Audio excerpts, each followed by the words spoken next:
과학 저술가 박재용 씨가 쓴 과학이란 헛소리라는 책을 이번 주간에 좀 읽어봤습니다. 우리 주변에 과학의 탈을 쓴 미신 또는 속설이라고 얘기하죠. 가짜 과학이라고 얘기하고 유사 과학이라고 하는 것들이 어떤 것인지 좀 설명을 하고 하나씩 왜 그것이 틀렸는지 좀 설명하는 그런 책이었습니다. 대표적인 것들이 전에도 잠깐 말씀드린 적이 있는 선풍기 사망설. 선풍기 틀어놓고 자면 죽는다. 이게 이제 그 대표적인 이제 가짜 과학인데요. 공기가 희박해서 죽는다라고 얘기를 하죠. 네, 선풍기는 이제 공기를 순환해주는 그런 기구지 희박하게 만드는 그런 기구가 아닙니다. 그리고 우리가 저체온증으로 죽는다고 이렇게 얘기를 하는데 우리가 좀 저체온증으로 죽으려면 이제 몸의 온도가 한 8도 정도 이상 좀 차이가 나야지 그런 현상이 나타난대요. 우리 인간은 변온 동물이 아니지 않습니까? 항온 동물이죠, 그렇죠? 그렇게 따지면 우리가 집안에 있다가 겨울철에 바깥에 나가면 바로 이제 사망을 해야 된다고 하는데 그런 건 또 아니지 않습니까? 그렇죠? 그리고 이제 밀폐된 공간에서 이렇게 선풍기 틀어놓으면 죽는다 그랬는데 밀폐된 공간에서는 선풍기 안 틀어놔도 그냥 이렇게 밀폐되니까 사망하는 겁니다. 그래서 이건 과학적이지 않다라는 거고요. 또 우리가 이제 많이 좀 잘못 알고 있는 것이 이 혈액형의 성격을 결정한다. 이런 거 많이 들어보셨죠? 그래서 이제 A형은 좀 소심하고 B형은 좀 자유분방하다고 해야 될까요? AB형은 바보 아니면 천재다. 그런 얘기. 또 O형은 또 성격이 되게 좋다. 그래서 이제 그런 얘기 하지 않습니까? 이런 이렇게 같이 이제 밥을 먹다가 서로 다른 혈액형끼리 같이 밥을 막 먹다가 갑자기 B형이 숟가락을 확 놓고 확 나가버리는데요. 그러면 O형은 왜 그런지 따라 나간대요. 왜 그러냐고 이렇게 어깨 두들기면서. 그럼 A형은 나 때문이라고 막 자책한대요. 나 때문에 나갔다고. 그리고 AB형은 무슨 일인지 아무런 신경도 쓰지 않고 이제 밥을 먹는다. 그런 얘기가 있습니다. 근데 이제 여기서 한 얘기가 이제 60억 인구의 성격이 4가지뿐이냐라는 거죠. 그리고 이 혈액형이라는 것은 이제 적혈구에서 그 당 단백질이 혼합하는 그 비결인데 그러면 이 적혈구에 붙어 있는 이 단백질 때문에 우리의 성격이 결정된다는 것이냐? 이건 말이 안 된다 하면서 이렇게 설명을 하고 있습니다. 그래서 이제 우리 로마서를 공부하면서 로마서를 쓰는 사도 바울의 심정도 저는 이 책의 저자와 좀 비슷한 심정일 것이다라고 생각을 해요. 당시에 그 유사복음이라고 얘기하는 가짜 복음이 정말 많았습니다. 지금 이 편지를 쓰고 교회 성도들에게 편지를 쓰고 있는데 이 로마 사회가 갖고 있는 이 어떤 종교 혼합주의, 종교 다원주의, 뭔가 그 로마 신화라고 하는 것들 다 이제 섞여가지고 이 당시의 신전은 그 만신전입니다. 이제 모든 신을 다 섬기는 거죠 여기서. 그래서 여러분 일본에 이제 단기 선교를 가시면 일본에서는 하나님을 일본 말로 카미사마라고 합니다. 카미사마 믿으세요? 하나님 믿으세요라고 물어보면 다 저도 믿습니다. 저도 모든 사람이 다 카미사마 믿는데요. 그래서 처음에 되게 그래요? 하면서 자세히 물어보면 모든 걸 다 카미사마라고 얘기를 하는 거예요. 하나님이란 한 단어 안에 그래 800만 우상이라고 얘기하죠. 뭐든지 다 들어가 있습니다. 여러분 미야자키 하야오 감독의 그 센가치로의 행방불명이라든지 아니면 모노노케 히메라는 이런 애니메이션 안에 보면 나오는 등장인물들이 대부분 신이 굉장히 많이 나오죠. 신들이 와서 막 목욕하고 그러잖아요. 예. 그런 것들이 이제 다수의 신을 등장시키는. 그러니까 다수의 신이 그냥 다 신이라는 거예요. 다 하나, 카미사마. 예. 로마 사회도 그랬다라는 거예요. 그리고 이제 하나 더 붙여서 황제도 신이다라고 얘기를 하는 거예요. 죽은 황제는 제국을 지키는 수호신이다. 그리고 살아있는 황제도 신격화를 막 하는 겁니다. 그래서 신전을 막 이렇게 세워놓는 거죠. 그래서 황제가 하는 얘기는 복음이다. 유앙겔리온이 이제 황제에 대한 처음의 이야기를 제가 지난 시간에 말씀드렸습니다. 기독교 공동체도 마찬가지예요. 이단 및 잘못된 가르침이 기독교 공동체 그 당시 초대교회에 많이 들어와 있어요. 영지주의라든지 또 할례당의 율법주의라든지 아니면 율법 폐지론적인 자유주의라든지 이런 것들이 이제 교회 공동체에 계속 혼합이 되고 있는 거죠. 그리고 외경이라든지 위경이라는 거 좀 들어보셨어요? 가짜 성경책인데요. 또 유사복음들이 이제 차근차근 등장하기 시작합니다. 그래서 뒤에 복음서라는 말이 붙는 것만 한 10개 정도 돼요. 마리아 복음서, 또 이제 예수님의 그 제자들 이름을 일단 복음서, 가짜 복음서죠. 뭐 베드로 복음서, 뭐 도마 복음, 뭐 빌립 복음, 유다 복음 이런 것들이 이제 시간의 차이를 두고 점 하나씩 생겨나요. 그러면 베드로가 쓴 복음서 그러면 혹하잖아요. 베드로가 썼어? 실제로 베드로가 쓰지 않았고 이제 실제로 내용도 다 엉터리입니다. 그리고 도마 복음, 뭐 빌립 복음, 유다 복음 다 엉터리입니다. 그러니까 이런 어떤 가짜 복음과 유사 복음 속에서 살아가고 있는 로마 교회, 그리고 이 편지를 읽게 되는 그 초대교회 교인들에게 속지 마라. 내가 진짜를 가르쳐 줄게 하면서 진짜 복음을 알려주려는 열망으로 로마서를 썼다라는 겁니다. 그러니까 이 열망이 얼마나 컸으면 서론부터 이제 복음 이야기를 시작합니다. 당시 서신의 그 앞부분, 서론이라고 얘기하죠. 발신자가 먼저 나와요. 누가 편지를 쓴다. 그리고 누구에게 쓴다. 수신자가 나옵니다. 그리고 문안 인사를 해요. 잘 있었냐. 샬롬. 이 당시 샬롬이죠. 1절을 한번 보세요, 여러분. 예수 그리스도의 종 바울은, 그렇죠, 발신자 이름이 나오죠.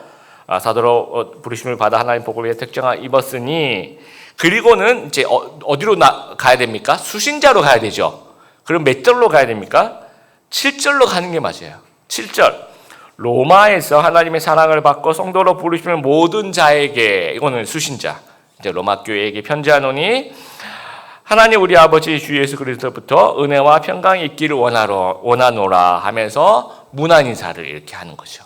그러면 이 서론만 보면은 1절하고 7절 하고 이렇게 돼야 된다라는 거예요. 그리고 다른 뭐 고린도 전후서라든지 뭐 사도 바울이 쓴 13권의 그 서신서를 다 보면 주로 1절, 2절에 여기 다 들어가 있어요. 발신자, 수신자, 에베소에 있는 교회에 편지하노니 은혜와 평강이 있기를 원하노라. 다 똑같습니다. 근데 갑자기 2절부터 6절이 확 튀어나오는 거예요. 안 해도 되는, 그러니까 1절하고 7절, 1절에서 7절로 바로 넘어가면 되는데 2절에서 6절이 갑자기 서론 부분에 확 튀어나옵니다. 이게 이렇게 생각하면 좋을 것 같아요. 만약에 여러분 이제 제주도 여행을 간다고 쳐보세요. 이제 제주도에 딱 도착을 했어요. 그래서 이제 버스를 딱 탔습니다. 패키지 여행이에요. 가이드가 인사를 합니다.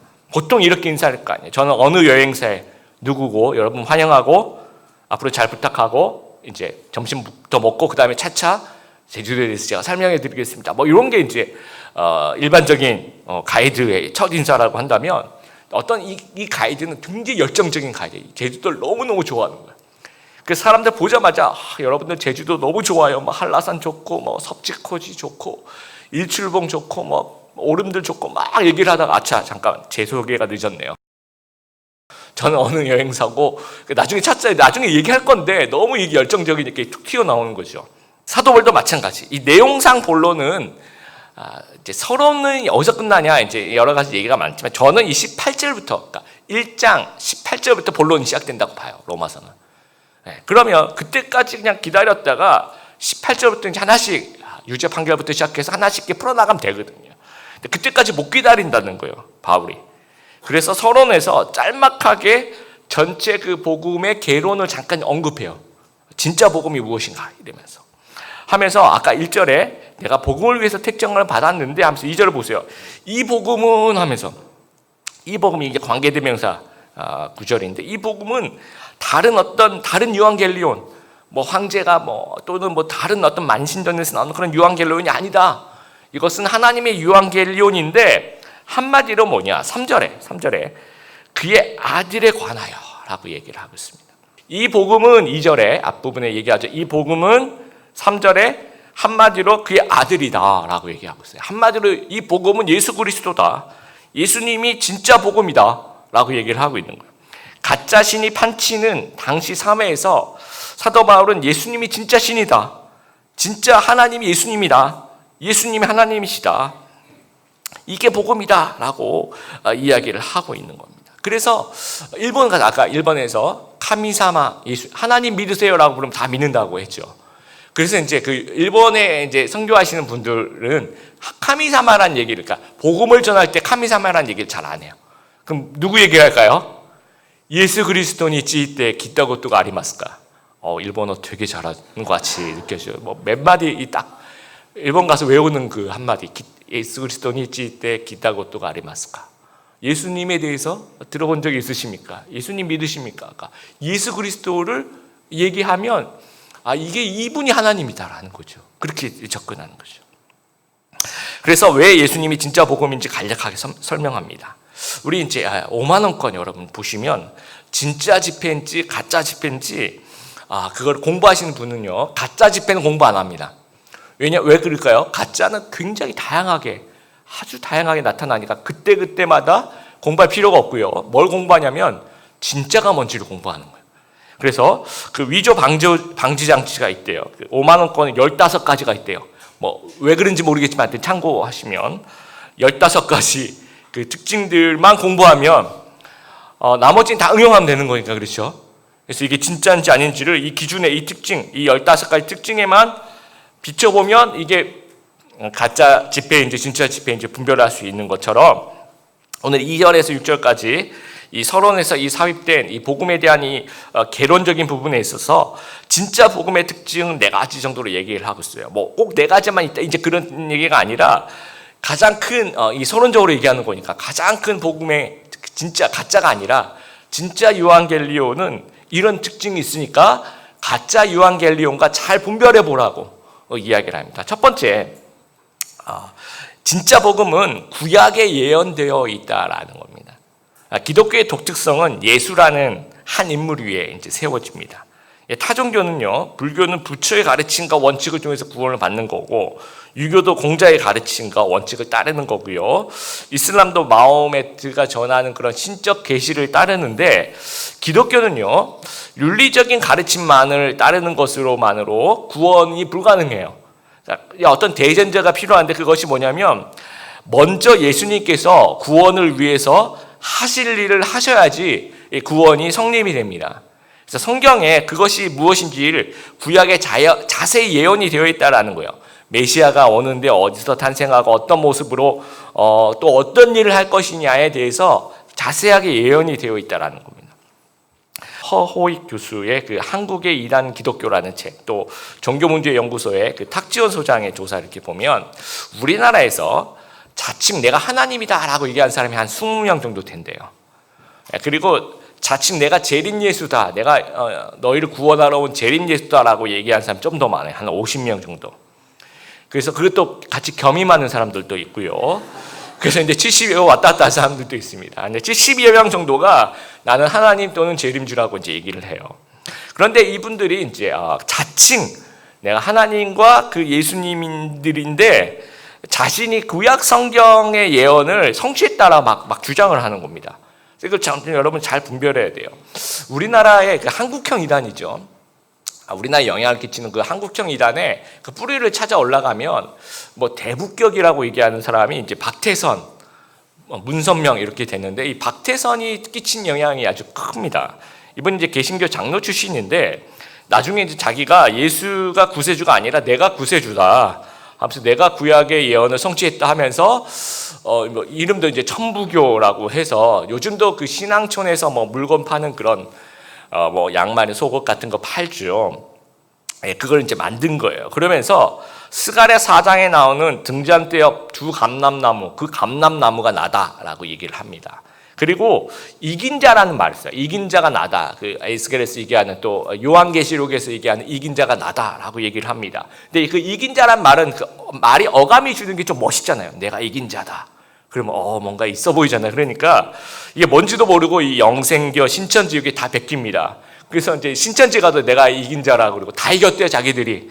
하여튼 영생교 조희성 씨도 자기가 이긴 자라 그러고, 왜냐하면 이제 그 박대선 밑에서 이제 신앙촌에서 또 같이 또 배운 어떤 그런 히스토리가 있어요.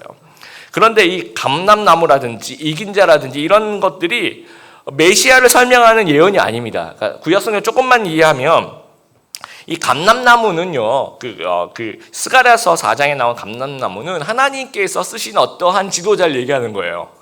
그리고 이 이긴 자라는 말은 안 나와요. 계시록에 보면 이기는 자라고 얘기해. 이기는 자는 내가 천국에 너희가 큰 상을 주겠다. 계시록에 그 이기는 자는 뭐냐면 이 현재와 미래, 지금 현재 이기는 자, 또 미래 이기는 자. 그러니까 예수님에 대해서 믿음을 지키고 불의에 무릎을 꿇지 않고 끝까지 신앙을 지키는 성도들을 얘기하는 겁니다.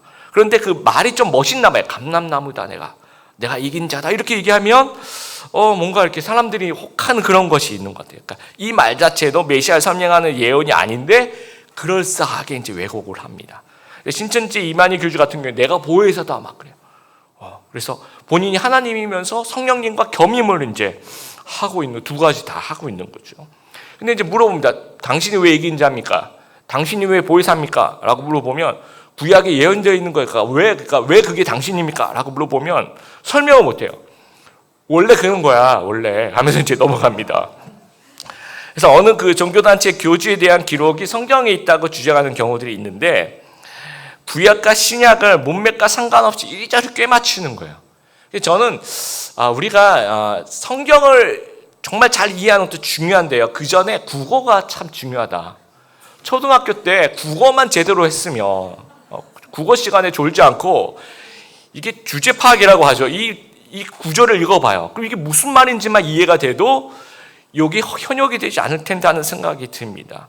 근데 막 이리저리 그러니까 국어 실력이 없는 상태에서 이리저리 꿰맞추고 비유풀이하면 좀 매력을 느낀다고 해요. 거기에 빠지신 분들을 얘기 들어보면 구약에 이거 있지 신약에 이게 나야 그럼 와 막 이러면서 와 이게 이렇게 연결돼? 똑같은 여기도 감람나무 저기도 감람나무 우와 하면서 이제 그래서 이게 국어 실력을 우리가 잘 키워야 되고 이게 이리저리 꿰맞추는데 우리가 이제 그래서 또 이제 이긴 자 이 감람나무 이게 재림주에 대한 얘기가 아닌데 왜 자기라고 이게 저는 그러면서 느낀 생각이 교주 자체도 성경을 잘 모르는 거 아닐까 그런 생각이 들 때도 있어요.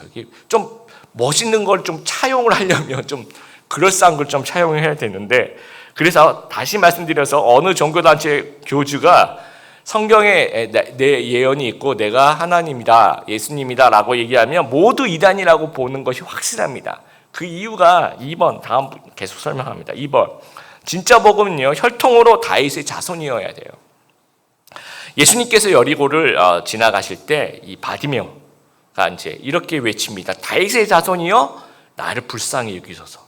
그냥 외치는 것이 아니라 어떤 신앙 고백하는 건데 구약 시대 사람들은 이제 메시아에 대한 예언, 구세주에 대한 예언이 다윗의 자손에게서 메시아가 탄생한다라는 이사야 9장의 말씀, 또 예레미야 23장의 말씀을 다 알고 있는 거예요.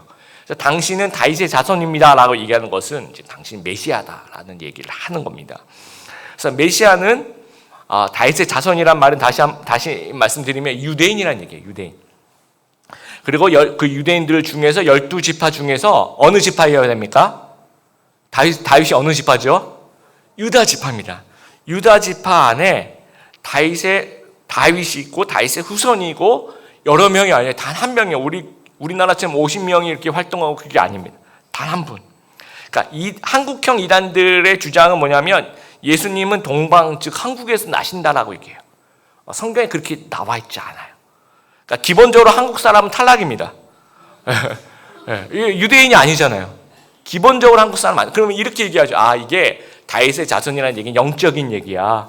영적으로 내가 다윗의 자손이야 이렇게 얘기를 하는데 성경에 여러분 2절 한번 보세요. 3절이죠. 그의 아들에 관하여 말하면 뭐라고 되어 있습니까? 육신으로는 다윗의 혈통에서 나죠. 분명히 사도 바울이 그런 말 할까 봐 육신으로는 다윗의 혈통에서 나셨고 라고 얘기를 합니다. 근데 통일교 문선명 씨 같은 경우에는 남평문 씨, 그렇죠? 신천지 이만희 씨는 경상북도 청도군 출신이에요. 그럼 베들레헴 출신이 아니잖아요, 그렇죠? 조선 사람이라는 얘기예요. 조선 사람. 조선 사람은 기본적으로 이렇게 미국 사람도 안 돼요. 그리고 인도 사람 우리 부처님이 여러분 그 불상 밑에 메이드 인 차이나라고 써 있으니까 부처님은 이제 중국 분이라고 생각하는데 인도 분입니다. 인도 분. 그 중동에서 어느 나라에서 사우디아라비아 이제 이것도 안 된다라는 겁니다. 그리고 여성 재림주도의 가짜입니다. 이거 제가 젠더 문제를 얘기하는 거 아니에요. 오해를 하지 마시고 하나님은 남성도 아니고 여성도 아닙니다. 그러나 성육신으로 오실 때 육신의 몸을 입고 오실 때 아들의 모습으로 오신 거예요. 근데 이제 하나님 어머니 그래서 이렇게 얘기합니다. 하나님 아버지가 있으면 어머니도 있지 않겠니? 그러면 그래 그 말이 맞는 것 같기도 하고 그래서 그 하나님의 교회라고 얘기하는 그 장길자 교주가 하는 그 하나님의 교회가 상당히 큽니다. 교회 성전도 어마어마하게 크고요. 그게 왜냐하면 그 우리나라 좀 어떤 그 한국형 이단의 권력 순서가 교주가 있다가 좀 없어지면 그 자리를 좀 부인이 좀 차지하는 경우가 많이 있습니다. 그래서 통일교 문성명 교주가 죽으니까 이제 부인인 한학자 씨가 지금은 이제 그 자리에 올라가 있고, 신천지도 오늘 내일 하시는 것 같아요. 그 성령님께서 그라고 자칭께서 좀 건강이 많이 안 좋으시다고 하더라고요. 그래서 그 부인이라고 추정되는 그 김남희 씨 쪽으로 권력이 이양되고 있다라고 얘기를 하고, 원래 하나님의 교회는 안상홍이다. 그 교주가 있다가 이제 그분이 죽고 부인인 장길자 씨가 이제 하나님, 그분은 아버지고 나는 어머니다. 난 하나님 어머니다. 너희는 엄마 없니? 뭐 이러면서 이제 이야기를 하는데, 3절에 아들이라고 분명히 얘기해 있어요. 육신으로는 혈통, 그 아들에 관하여. 육신으로는 다윗의 혈통이면 다윗의 자손, 다윗의 아들이라는 얘기입니다. 그러니까 유대인도 우리나라, 하여튼 우리나라 뭐 남자건 여자건 우리나라 사람, 조선 사람들은 다 탈락이고요. 또 아들도. 그러니까 만약에 여러분, 만약에 어떤 그 이단이 이제 막 유대인인 거예요. 근데 유대인인데 진짜 그 족보를 이렇게 보니까 다윗의 자손이에요. 그리 있을 수 있잖아요. 지금 족보가 남아 있는지 모르겠는데 이따 가정해 봅시다. 그래서 자기가 예수님이고 막 그렇게 얘기를 한다면 그럼 어떻게 생각해야 돼요? 3번 넘어가야 돼요. 자, 진짜 복음은 부활로 증명되어야 된다라는 겁니다. 자, 자칭 아까 하나님이 20명, 자칭 예수님이 하나 50명. 근데 이 숫자가요 계속 바뀝니다. 조사할 때마다 앞으로 5년, 10년 뒤에 이 숫자가 자꾸 바뀝니다. 바뀌는 이유는요, 늘어나거나 줄어드는데, 늘어난 이유는 신흥 이단들이 자꾸 증가해요. 그래서 요즘에는 이제 외국에서 많이 이제 사람들이 들어오니까, 중국에서도 이제 뭐 전능신교라고 해야 되나요? 뭐 그런 어떤 중국에서 들어오는 이단들이 지금 이제 앞으로 엄청나게 클 것이라고 이제 많이 예상을 합니다. 그리고 이제 또 다른 이단도 자기가 이제 하나님이라고 자꾸 등장하는 사람이 있고, 줄어드는 이유는요, 교주가 사망을 합니다. 전능하신 하나님이 막 사망을 해요. 그래서 통일교 문선명 교주도 폐렴으로, 고령으로 인한 폐렴으로 이제 사망. 또 영생교, 영생한다. 그 이름 영생교죠. 나를 믿으면 영생한다라고 얘기하는 그 조희성 교주도 당뇨병 합병증에 의한 심근경색, 그러니까 심장병으로 이제 감옥에서 이제 사망을 합니다. 그리고 이제 한국형 이단들, 옛날 여러분들 뭐 기도원 뭐 이런 기도원이 다 이단은 아니지만 또 그 이단들이 운영하는 기도원들이 있지 않습니까? 그런 데가 뭘 팔아요? 생수 이런 거 막 드럼통에 생수 갖고 와서 먹고 마시면. 근데 그 중에서 이렇게 마시면 영생한다고 또 이렇게 속여서 생수를 파는데, 일부 신도들이 그거 마시고 위궤양으로 사망하는 경우도 굉장히 많이 있었습니다. 근데 전능하신 하나님이 만약에 사망을 하신다면 부활로서 진짜 복음을 증명해야 돼요. 여러분 4절에 보세요. 성결의 영으로는 죽은 자들 가운데서 부활하사 능력으로 하나님의 아들로 선포되셨으니 곧 우리 주 예수 그리스도시니라. 가짜 복음은요, 사망은 있으나 부활이 없어요. 왜냐하면 교주도 연약한 한 명의 인간이라는, 한 명의 죄인이라는 겁니다. 그러니까 가짜 복음의 생애 주기는 이런 거예요. 가짜 하나님이 나타나요. 막 자기가 막 하나님이라고 막. 그리고 반짝 인기를 얻습니다. 그러다가 이제 사망을 해요. 그리고 부활이 없죠. 그러면 잠깐 동안 부인이 아니면 그 아들이나 뭐 딸이나 잠깐 동안 이제 유지를 합니다. 그리고는 점점 없어져요. 그리고 또 누군가 나타나서 자기 하나님이라 그러고 또 막 인기를 끌다가 또 이제 사망하면 또 시간이 지나가면 또 점점 없어집니다. 그러니까 진짜 복음, 진짜 메시아는 죽임을 당하시고 스스로 부활해야 되는 거예요. 사망을 이기는 생명의 능력을 증명해야 된다라는 거죠. 예수님께서 십자가에서 죽으시고 3일 만에 부활하시는 겁니다. 그러면서 하나님의 아들로 증명이 되시는 거예요. 그러니까 이런 분이 세상에 단 한 명밖에 없는 거예요. 예수 그리스도밖에 없다라는 거예요. 그래서 예수님은 유일한 구세주라, 유일한 구원자라고 우리가 믿고 따른다라는 겁니다. 마지막으로 진짜 복음의 완성은 믿고 순종하는 것이다. 5절에 보시면 그로 말미암아 우리가 은혜와 사도의 직분을 받아 그의 이름을 위하여 모든 이방인 중에서 믿어 순종하게 하나니. 믿어 순종하게 하나니. 진리를 잘 분별하는 것도 중요합니다. 그런데 그것이 끝이 아닙니다. 죄는요 하나님에 대한 반역이에요. 그리고 복음을 믿는다는 것은 그 반역을 포기하고 오히려 내가 반역했던 그분을 따르는 것을 의미하는 거예요. 2000년에 개봉했던 그 에린 브로코비치라는 영화가 있습니다. 그 줄리아 로버츠가 나왔던 영화인데 1993년도에 있었던 실화를 배경으로 한 영화예요. 거대 기업의 그 PG&E라고 그 이제 뭐 가스, 뭐 천연가스 뭐 이런 회사인 것 같은데 그 공장에서 이제 중금속 크롬이 이제 유출이 되면 규정대로 그걸 아무데나 버리면 안 되잖아요. 폐기물 버리는 그 원칙에 따라서 버려야 되는데 그냥 주변에 그 하수구나 뭐 아무데나 막 버린 거예요. 그 중금속을. 그러니까 토양도 이제 오염이 되고 상수도 지하수 이게 다 오염이 된 거예요. 그러니까 그 근처에 사는 주민들이 그 물로 이제 미국 같은 경우에 수돗물 바로 받아서 마시거든요. 어느 집이든지. 그래서 그 이름 모를 병으로 그냥 시름시름 앓고 막 그 물로 아이들 막 수영하고 씻고 마시고 이렇게 하는데 그래서 이제 법률적인 이 다툼이 벌어진 거죠. 보상을 해라. 우리는 그러니까 이제 이 거대 기업이니까 대형 로펌이 변호사를 사가지고 아무 문제가 없다. 지하수 깨끗하다. 너희가 그냥 뭔가 이렇게 다른 요인 때문에 병이 생긴 거지 이 중금속 이것 때문에 병이 생긴 게 아니다. 이게 계속 주장을 해요. 그랬더니 이제 회의를 이제 하는데 이 이제 여자 주인공이 거기 그 오염된 물 있잖아요. 그렇게 떠옵니다. 그거를 컵에 이렇게 딱 떠와가지고 회의할 때 그 아무 문제 없다라고 얘기하는 그 변호사들한테 하나씩 줘요. 그러면서 이제 얘기합니다. 이거 거기서 떠온 지하수라고 먹어보라고 얘기합니다. 그랬더니 이제까지 아무런 문제가 없다. 이 지하수 깨끗하고 막 그렇게 얘기하는 사람들은 그걸 이제 마셔서 증명을 해야 되는 거잖아요. 근데 마실까요? 안 마실까요? 못 마셔요. 안 마시는 게 아니라 이걸 이렇게 보면서 이거 자기가 이제 벌벌 떨면서 그냥 나가버려요. 그러니까 순종하지 않는 지식은 가짜라는 겁니다, 여러분. 행동하지 않는 믿음 다 가짜라는 거예요. 왜냐하면 이제 복음은 우리로 하여금 막 이 안에서 믿게 만드는 거예요. 하나님 중생의 역사가 우리로 하여금 믿음을 갖게 만들어요. 그리고 이제 믿음을 갖게 되면요, 이 마음속에서 자발적으로 순종의 열매를 수반하는 거예요. 너무 막 하나님을 너무 사랑하는 거예요.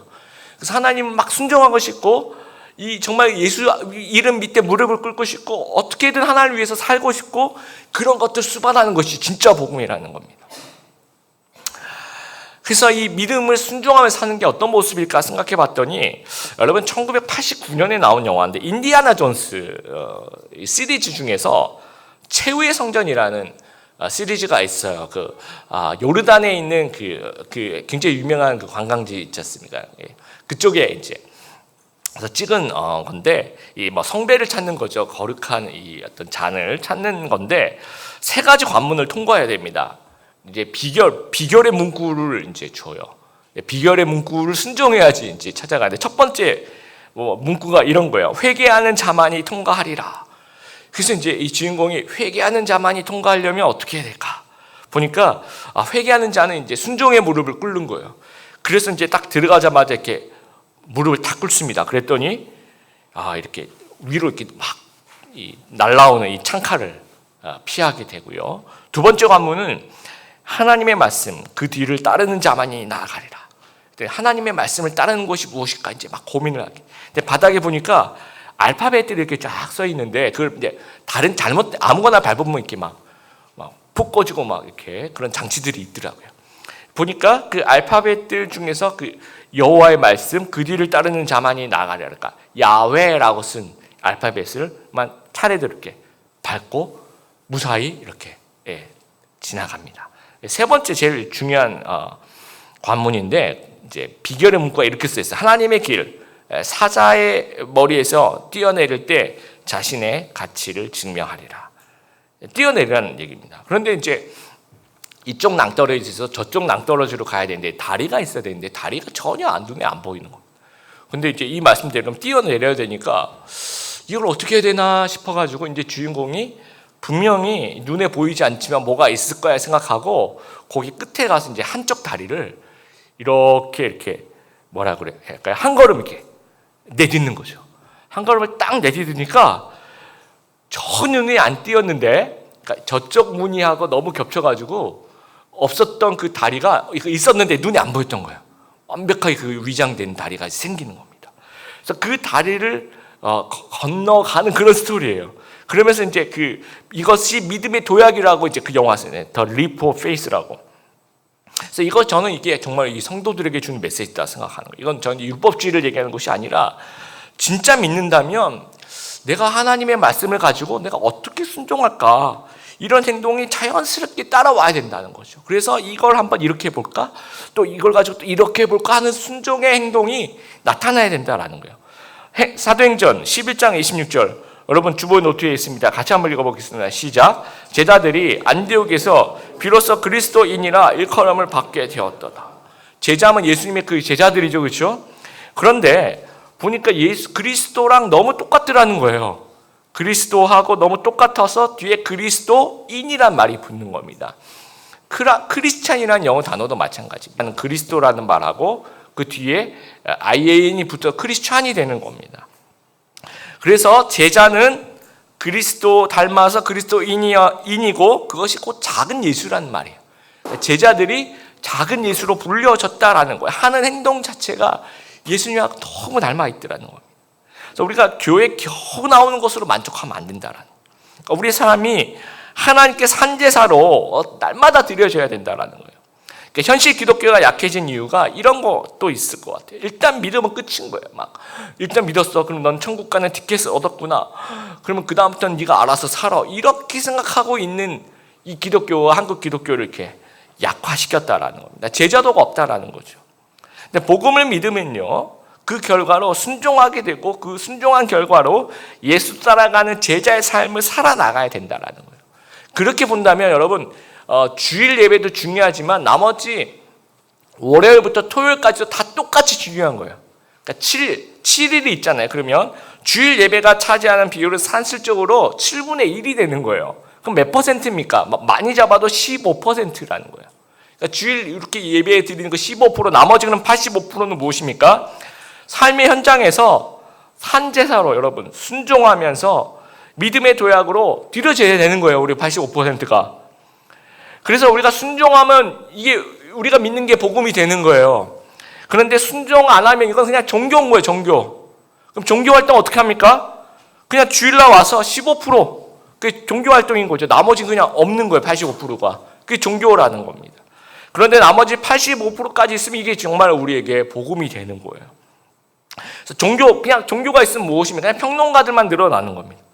그러니까 복음을 위해서 살아나고, 정말 복음을 위해서 살아가고, 행동하는 사람들, 그 85%를 붙잡고 행동하는 사람, 그게 진짜 복음인데, 그 행동과 그게 없으니까, 삶이 없으니까, 뭐만 합니까? 이렇게 평론가들만 늘어나. 관중들. 그러니까 뭔가 이렇게 그 스탠드 위에 편하게 앉아서 선수들을 지켜보고 있는 거죠. 그러니까 이제 눈에 보이는 거 평론하는 거죠. 그게 복음이 아니라. 그런 생각을 갖고, 그래, 주일날 15% 가서 이제 니네 잘하나 보자. 이런 어떤 마인드가 한국교회를 이렇게까지 타락시켰다 저는 생각합니다. 우리가 드려진 주일 예배 정말 중요합니다. 하지만 그 다음 예배도 너무너무 중요하다라는 거예요. 그래서 이 15% 이 하루 드려진 이 예배를 통해서 결심하는 거예요. 내가 순종하겠다 결심하는 거예요. 그 결심했으면 나머지 7분의 1, 85%이 결심을 살아나가는 거죠. 오늘 말씀 세 가지 질문을 드립니다. 첫 번째, 당신은 진짜 복음을 가지고 있습니까? 대답해 보십시오. 진짜 복음을 여러분 가지고 계십니까? 두 번째, 당신은 그 복음을 믿고 있습니까? 아멘. 세 번째, 당신은 그 복음에 순종하는 생활을 하고 계십니까? 아멘이라고 답하는 여러분 되시길 바랍니다. 순종하는 만큼 믿는 거예요. 믿는 만큼 순종하는 거고요. 순종이 곧 우리의 믿음의 실력이라는 겁니다. 그래서 진짜 복음을 붙잡고 그 복음이 이론이 아니라 삶 속에서 순종으로 나타나는 진짜 복음의 사람 다 되시기를 주님의 이름으로 축복합니다.